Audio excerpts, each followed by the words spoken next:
నమస్తే, welcome to ఆధ్యా TV. నేను బాలు. మనతో పాటుగా ఉన్నారు ప్రముఖ సినీ రాజకీయ విశ్లేషకులు ఇమ్మంది రామారావు గారు. వారితో మాట్లాడదాం. సార్ నమస్తే. నమస్తే బాబు.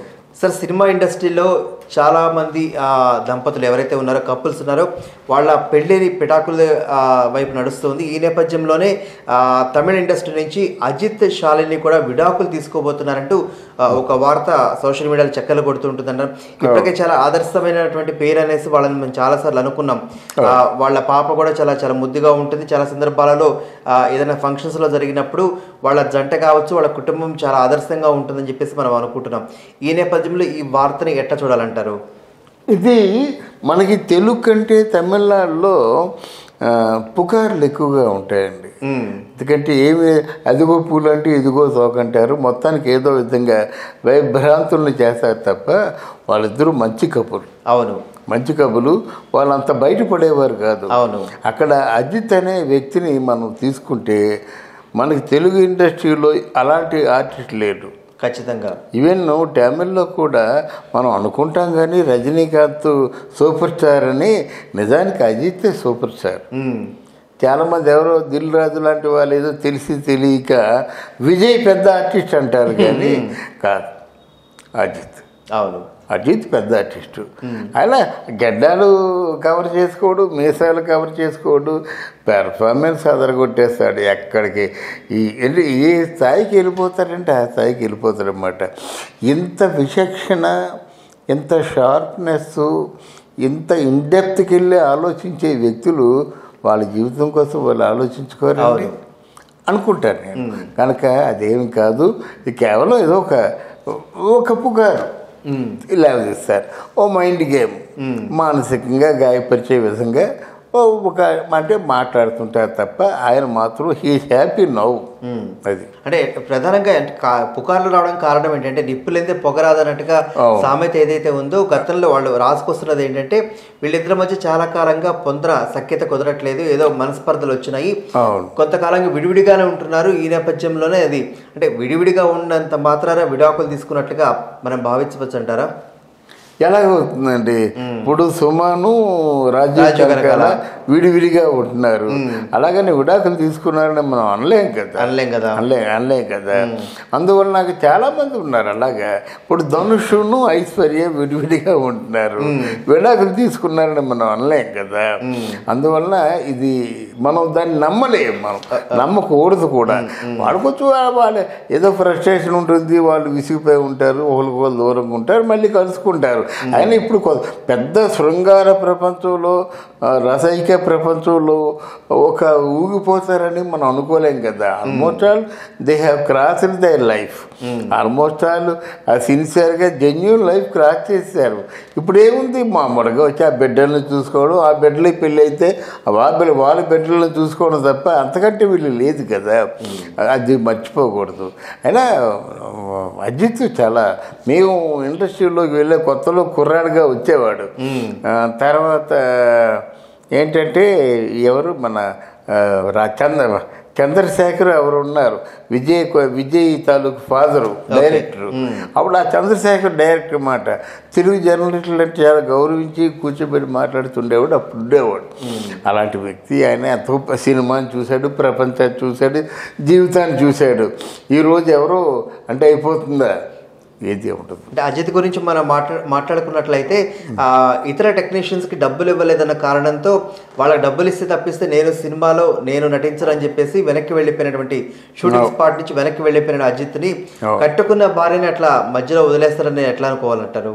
అదే అంటున్నాను. Yes, you're right. ఎందుకంటే ఆయనకి కొంచెం ఒక క్యారెక్టర్ని ఎంతవరకు అర్థం చేసుకోవాలో అంతకుమించి ఎవరు అర్థం చేసుకోలేరు. అటువంటి వ్యక్తి మరి కట్టుకున్న భార్యని ఎలా వదిలేస్తాడు? అయితే ఇంకో పాయింట్ ఉంది. మరి కమల్ హాసన్ కంటే జెన్యూన్ ఆర్టిస్ట్ ఎవరు లేడు కదా. ఒక క్యారెక్టర్ని కమల్ హాసన్ చేసిన దానికంటే ఇంకా ఇన్డెప్త్కి వెళ్ళి చేసేవాడు ఎవడు. మరి ఎందుకు 3 పెళ్ళిళ్ళు మార్చాడు? అది ఉంటుంది, అది పర్వాటాడు. అది పొరపట్టాడు. అది అంటే ప్రేమ పెళ్లి విడాకులు అనేది వ్యక్తిగత అంశంగా చూడాలంటారా, లేకపోతే వీళ్ళు పబ్లిక్ డొమైన్లో ఉన్నారు కాబట్టి, సినిమా ఇండస్ట్రీలో ఉన్నారు కాబట్టి వాళ్ళ జీవితాలు నలుగురికి మెప్పే విధంగా లేకపోతే నచ్చే విధంగా వాళ్ళు బతకాలంటారా? ఇది పొరపట్టాడండి. ఇది అంటే ప్రేమ పెళ్ళి కాదు, అక్కడ ప్రేమించాడు, పెళ్లి చేసుకున్నాడు, చాలా చక్కని జీవితం ఐడియల్గా ఆయన బ్రతికాడు. ఎవరు? మన అజిత్. మరి కమల్ హాసన్ అలా కాదు కదా. ఎవరు సినిమా యాక్టర్ శ్రీదేవిని ప్రేమించాడు, వాణి గణపతిని పెళ్లి చేసుకున్నాడు.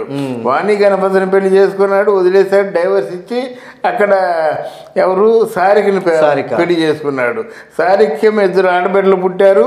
మధ్యలో క్యాన్సర్ నెపంతో గౌతమ్ వచ్చింది. గౌతమ్ని కూడా సహజీవనం చేశాడు. ఇప్పుడు గౌతమ్ని వదిలేశాడు.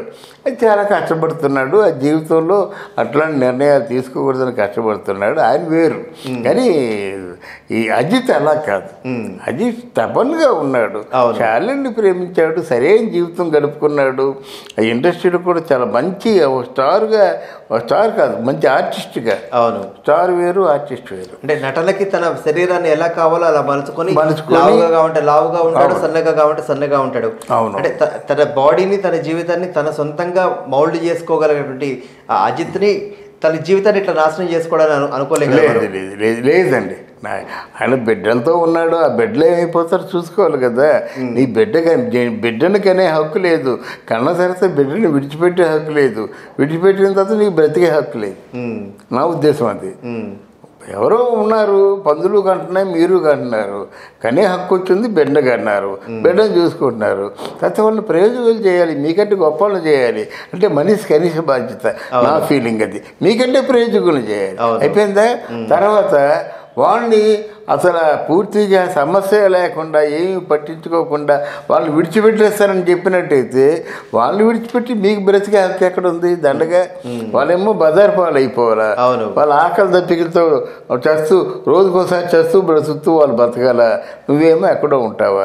అందువలన అదేం లేదు. అట్లాంటి మంచి భావుకత ఉన్న వ్యక్తి ఎవరు? అజిత్ కనుక అది లేదని నేను అనుకుంటున్నాను. సార్, అయితే ప్రధానంగా తీసుకున్నట్లయితే ఇప్పటిదాకా మనం అజిత్ పాయింట్ ఆఫ్ వ్యూలో మాట్లాడుకున్నాం.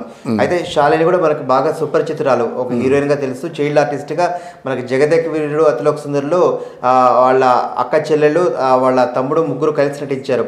ఆ స్థాయి నుంచి మనం వాళ్ళు మనకి సుపరిచితురాలు. ఈ నేపథ్యంలో శాలిని పాయింట్ ఆఫ్ వ్యూలో తను కూడా ఇదే నిర్ణయం వైపు మొగ్గు చూపే అవకాశం ఉందా, లేకపోతే ఏదైనా ఇతరత్ర ఉండే అవకాశం ఉందా?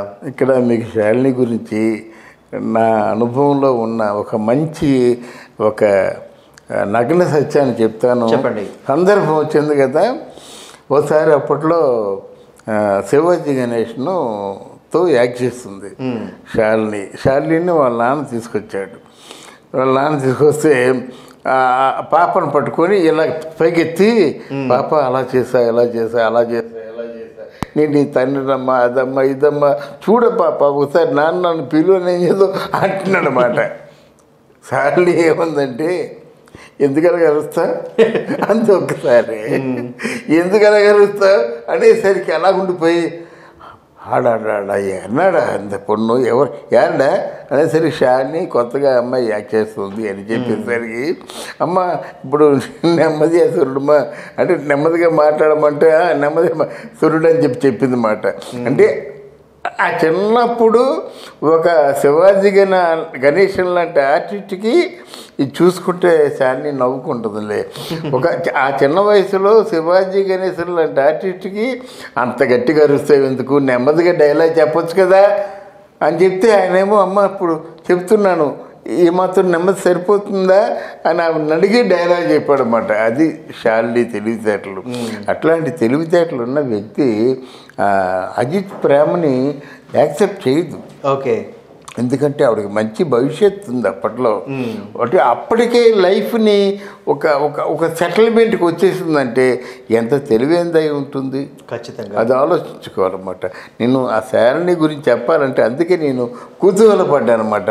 అంటే అజిత్ని పెళ్లి చేసుకోవాలి, అజిత్తో నా జీవితం చాలు, ఇక నేను ఆర్టిస్ట్గా నాకు అవసరం లేదు, చాలు, ఆర్టిస్ట్గా ఉండాలా, అజిత్ వైఫ్గా ఉండాలంటే అజిత్ వైఫ్గా ఉండాలి అని కన్క్లూజన్కి వచ్చినటువంటి శాలిని డెఫినెట్గా తన జీవితానికి ఒక మంచి పరమార్థాన్ని చూసుకుంటుంది అన్నమాట. Right thank you. Thank you very much. బాగా జ్ఞాపకం వచ్చింది.